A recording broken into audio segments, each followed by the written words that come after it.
Bonjour à tous et bienvenue sur cette chaîne La peinture à l'huile, c'est pas difficile avec Boris Huguenel. Aujourd'hui, cette courte démonstration sera sur cette peinture, une peinture plein air que je viens de poster sur Patreon. Donc pour ceux qui veulent voir cette peinture en son entier, eh bien je vous invite à rejoindre mon compte Patreon. Sur Patreon maintenant, vous pouvez je crois c'est le tiers de 25 €, donc avec les portraits, etc. Eh bien, vous pourrez aller regarder, avoir un essai de 8 jours gratuit avant de vous engager. Donc voilà, ça c'est une nouvelle que je voulais partager.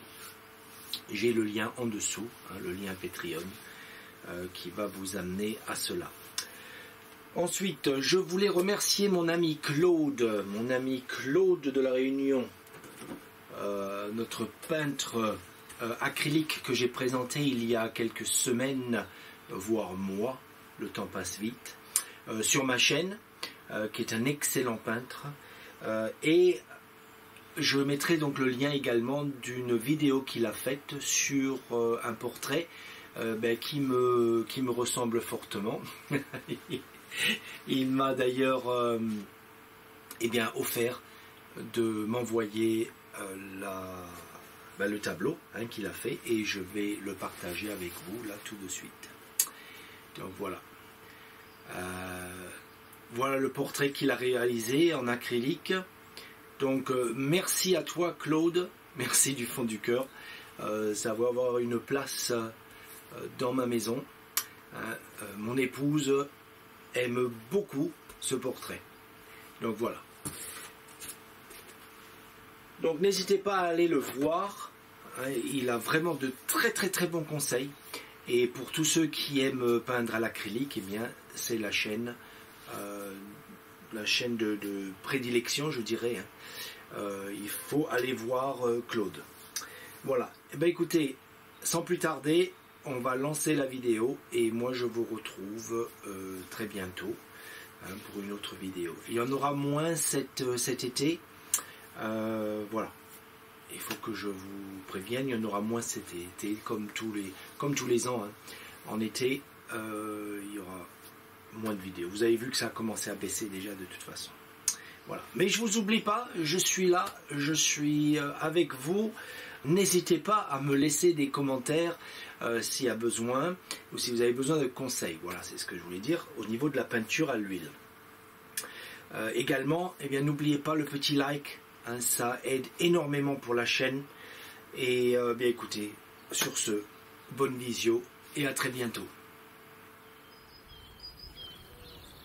Ok, donc je me trouve à l'arrière de la propriété et on va faire... Je vais vous montrer, on va faire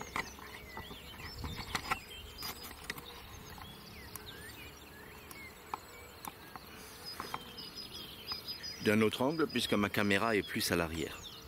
Mais ce sera cette vue.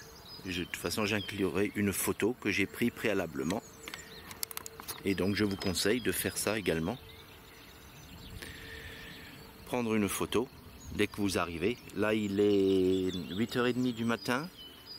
Je suis en retard d'ailleurs, j'aurais dû commencer bien plus tôt que ça, mais les aléas de la vie ont fait que j'ai pas pu être prêt avant. Bref, toujours est-il que, eh bien, on voit bien la lumière, différentes lumières. J'ai une lumière encore très intéressante avec des ombres, et donc sans plus tarder, eh bien, on va capturer ça.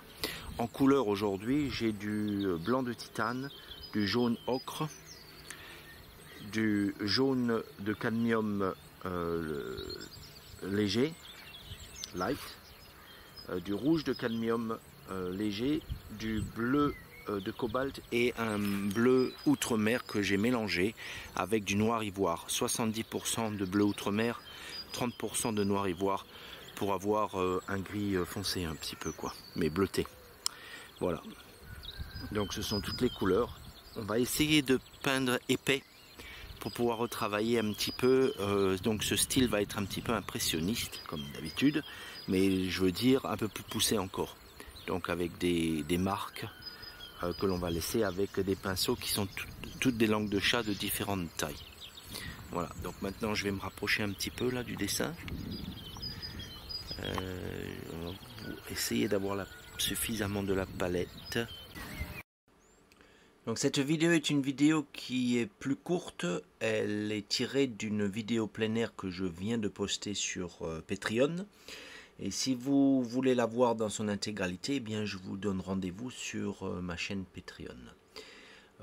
Sinon, eh bien, je vous souhaite une agréable visio pour eh bien, cette courte démonstration. Ici, j'utilise du bleu de cobalt pour faire mon esquisse. Donc l'esquisse est très importante. Le mieux encore, c'est de faire une première esquisse sur papier pour voir un petit peu les valeurs. Encore que ce tableau, cette peinture plein air, va tourner autour des couleurs, de la température des couleurs plutôt que de la valeur. Donc ça change un petit peu de ce que je fais d'habitude.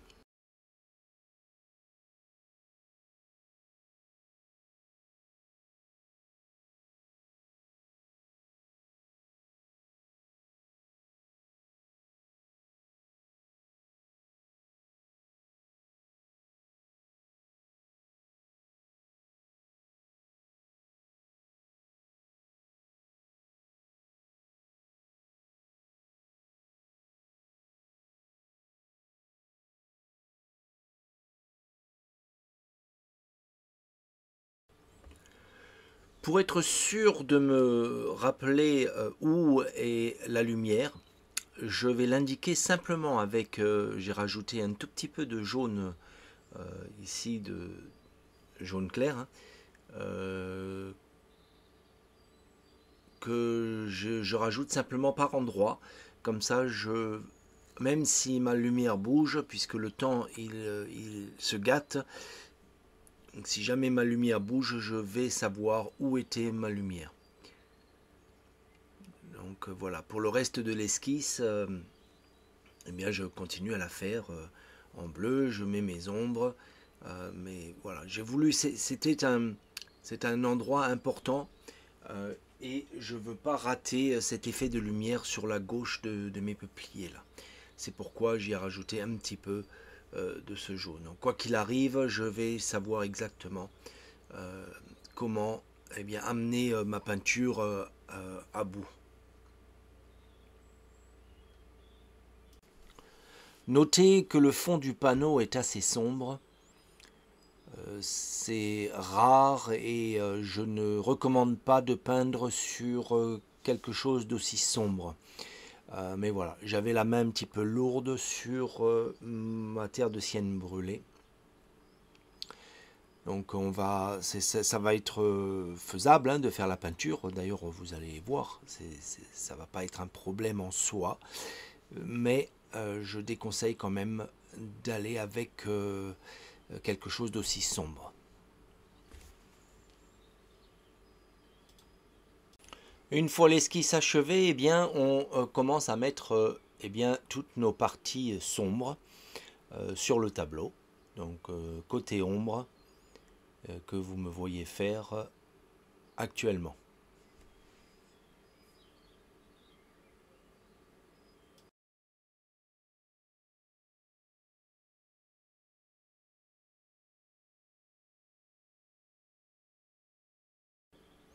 Ici, je rajoute un petit peu de blanc et un peu plus de bleu de cobalt pour faire mes premières arbres au lointain dans la colline. Et donc, je refroidis cette couleur pour l'envoyer donc dans le lointain.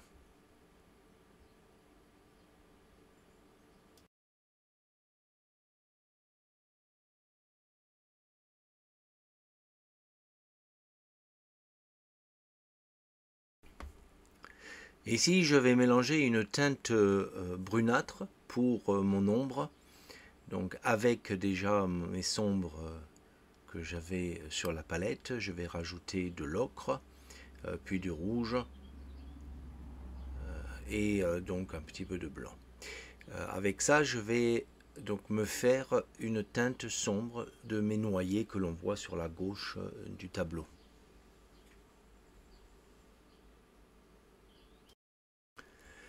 Puis j'éclaircis ce mélange avec un petit peu plus de jaune ocre et de jaune clair pour avoir mon côté lumière de mes arbres.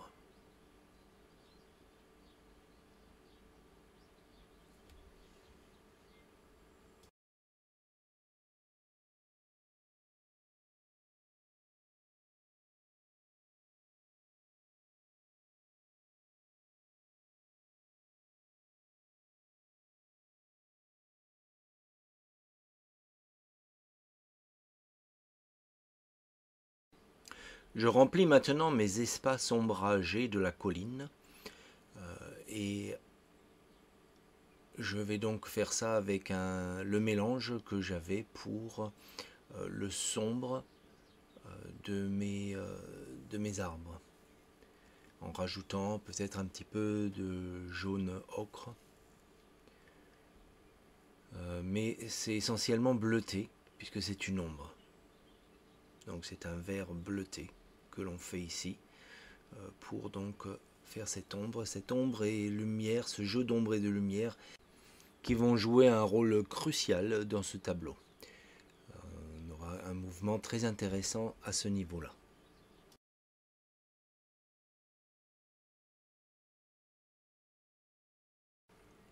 On va maintenant peindre le ciel avec du blanc de titane, du bleu de cobalt et un peu de jaune d'ocre.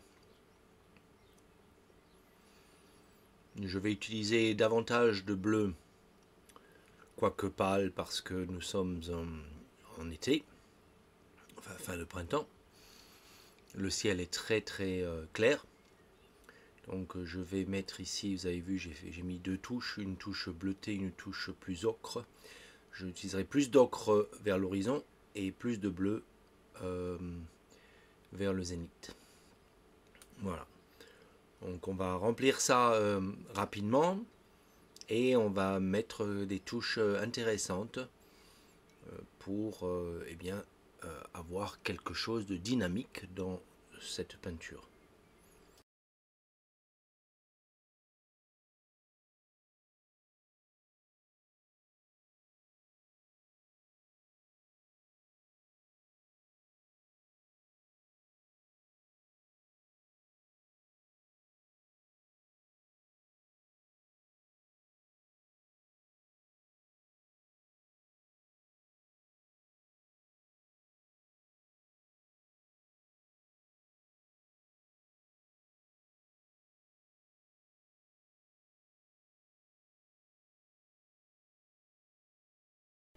Je vais maintenant ajuster la couleur des arbres lointains sur ma colline. Également en profiter pour les former en utilisant un petit peu donc le ciel pour adoucir les courbes et les rentrer dans le paysage. J'ai fait maintenant un mélange de mes clairs au niveau de la colline, de l'herbage, de la lumière. Donc avec les couleurs traditionnelles du bleu outre-mer, le rouge et le jaune de cadmium clair.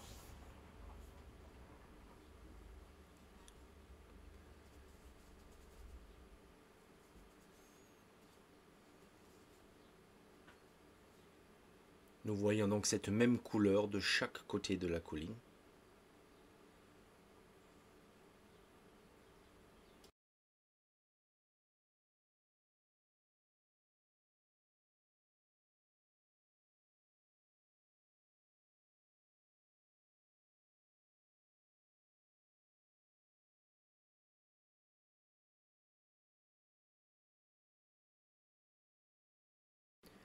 Avec cette même couleur que je modifie légèrement, je vais peindre donc le feuillage clair de mes arbres. Donc je fonce ce mélange pour les arbres.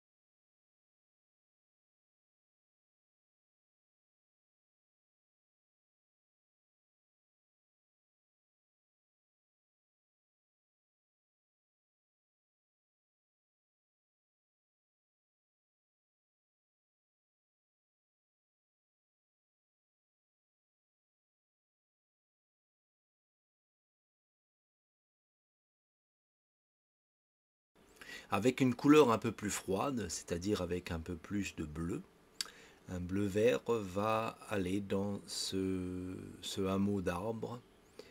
On a un groupement de quelques arbres ici.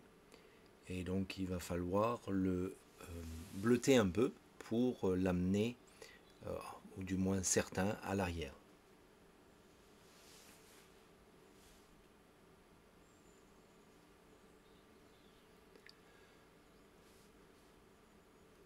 Puis j'en profite pour donc faire cette ligne d'arbres sur la droite.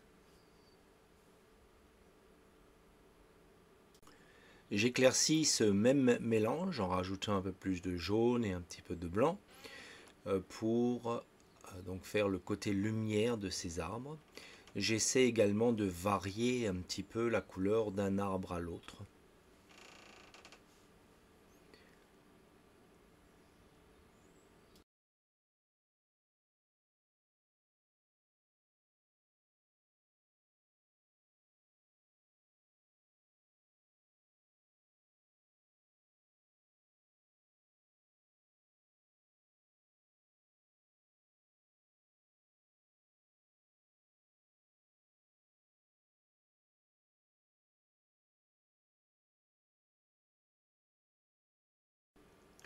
Il est temps maintenant de faire l'avant-plan. Et ceci va être un mélange de vert fait avec plus de jaune ocre. Et j'utiliserai également un petit peu plus de rouge.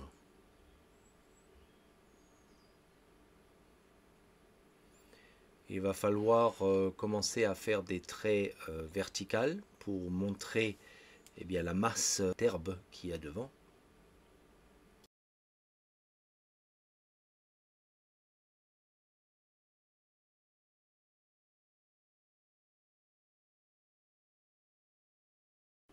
On peut commencer par masser le plus gros donc de l'herbe, puis eh bien, on fait des traits plus individuels et plus directionnels une fois qu'on a nos couleurs,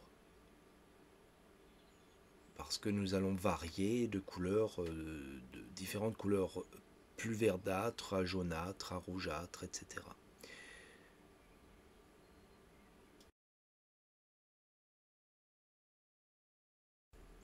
À l'avant et au départ de cet herbage, eh bien, j'assombris les verts pour montrer que où elle démarre, puisque devant j'aurai de l'herbe tondue que l'on mettra de nouveau avec des traits horizontaux.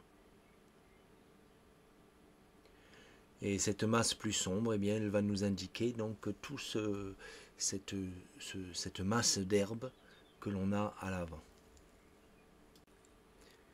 Puis ici, donc avec des traits horizontaux, eh bien, je mets l'herbe devant, l'herbe coupée à l'avant.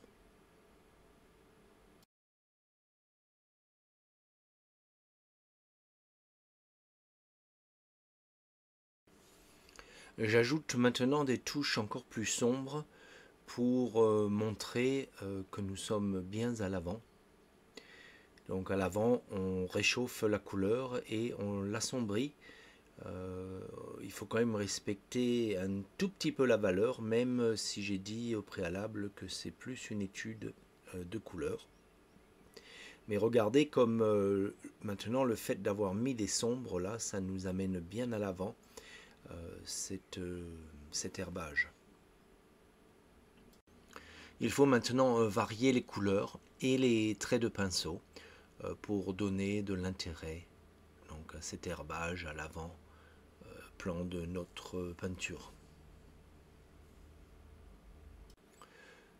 De retour aux arbres, j'ajoute maintenant des feuillages un petit peu plus bleutés dans mon côté ombre pour ajouter un petit peu d'intérêt au niveau bien de nos peupliers et des arbres derrière. On fera de même pour le côté lumière. Donc ce sont des taches successives, hein, comme ce se faisait dans l'impressionnisme. Et bleuté également pour nous donner un petit peu d'intérêt et de la profondeur dans nos arbres.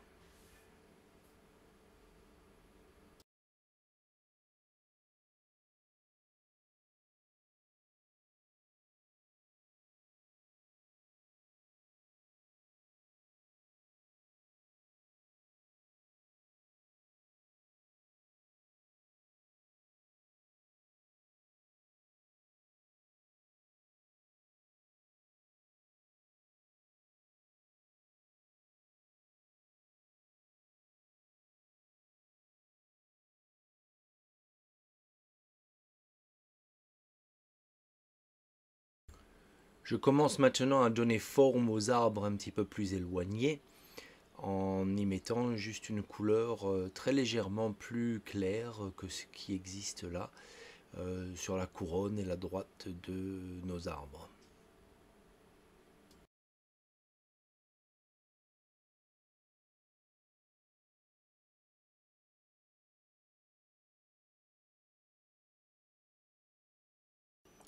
Et maintenant je modèle les herbages au lointain, les pâturages.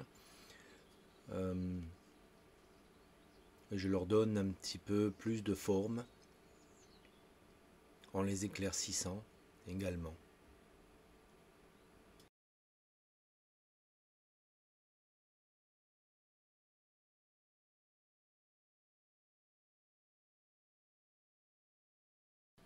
De retour aux arbres, j'ajoute une autre couleur encore pour donner encore plus d'intérêt, que ce soit dans la lumière ou dans l'ombre des arbres.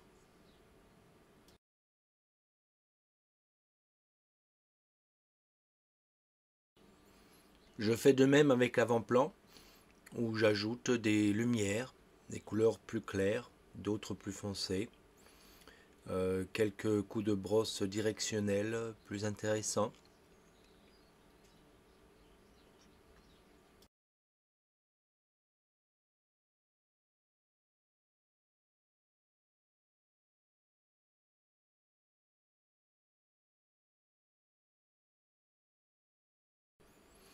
Je rajoute 2-3 boutons de fleurs ici et là, certaines un peu jaunes, d'autres un peu blanches comme des marguerites.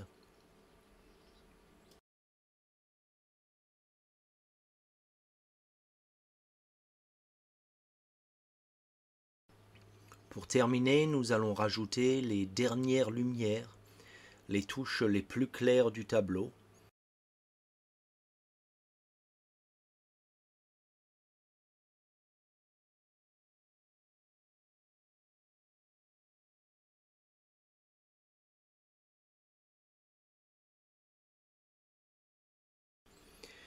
Avec ces dernières touches et avec ce temps qui a changé très rapidement à l'orage, eh bien, je termine ce tableau.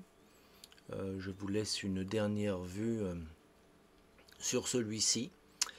Comme je disais, si ça vous intéresse de peindre dans ce style-là, j'ai un tiers sur Patreon dédié uniquement à l'impressionnisme. Donc je vous invite à le visiter.